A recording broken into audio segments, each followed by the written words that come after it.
Micromanagement, sorry. A little micromanagement still going on. It's all good. Clap once if you can hear me. Clap twice if you can hear me. He's got it under control. Thank you, sir. Good evening. How you feeling?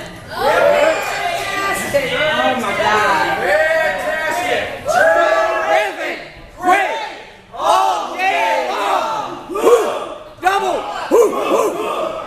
So the double up was well after my years. My name is Amana Williams now. You may remember me as Amana Hanks. That was, a lifetime ago, and we can talk about that over drinks later. I served in years 2 and 3, which if I'm remembering correctly, that would have been 1996, 97, something like that. Long time ago. And I left for a short moment and came back in 1998 and worked for this organization until 2001. And I didn't write anything, so I'm going to try to do this off the fly. And I'm probably going to burst into tears, and I hope that you will join me. When I think about 1995 and 96, when I joined this organization, I was brought into knowing about AmeriCorps from a then dear friend of mine. Her name is Shakira. A lot of you guys probably know her. And another dear friend of mine who is my best friend to this day, Habiba Hakeem. And they visited me in Washington, D.C. I just had my first son, Damani Hanks, who is now 19 and in college. And they said, girl, you have got to move back to St. Louis and do AmeriCorps. And I thought, no, I was in corporate America, you guys are crazy. I'm making enough money and I'm taking care of my family, I can't do it. But the one good thing that they told me that was a deal breaker was AmeriCorps offered child care support. And I just had my first son, and child care is expensive. So I moved back, and long story short, I made the best decision of my life.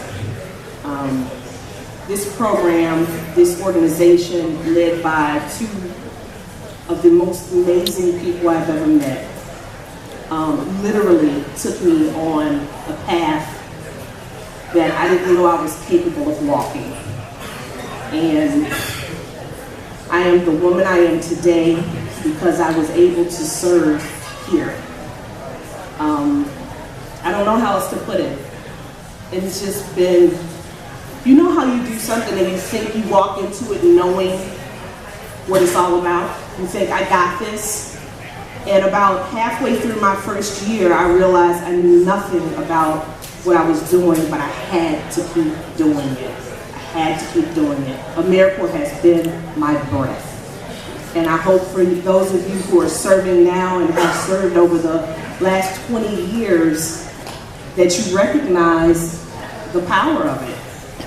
I mean, it is just that life-altering. How many people in here are first years? This is your first year in AmeriCorps. Come on, raise it up high.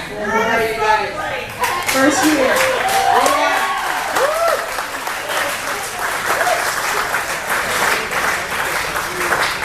So you don't know this now as a first year. I didn't know how important it was for me to serve in this program until I was well beyond it, probably year 10, when I realized that everything that I needed to learn about working in the nonprofit sector and serving children, I learned here. Everything. Everything. Everything. Because honestly, you think you know, and then you walk into your corporate life or whatever life you're going to be in and realize that the people around you haven't worked the way you worked. They didn't serve the way you served. They didn't have the leadership that you had. And Kathleen and Bruce, Habiba and I were talking about this the other day. You have no idea how well you prepared us. And I wish I could impart in some way some sense of what you've given us, but I think we all have just become better people because of your guidance and your leadership. So AmeriCorps has been an amazing program for me. I could go on and on. I'm rambling, but I love it. I want to say to all of you who served over the years, thank you so much. Keep doing what you're doing, and I love you. Thank you.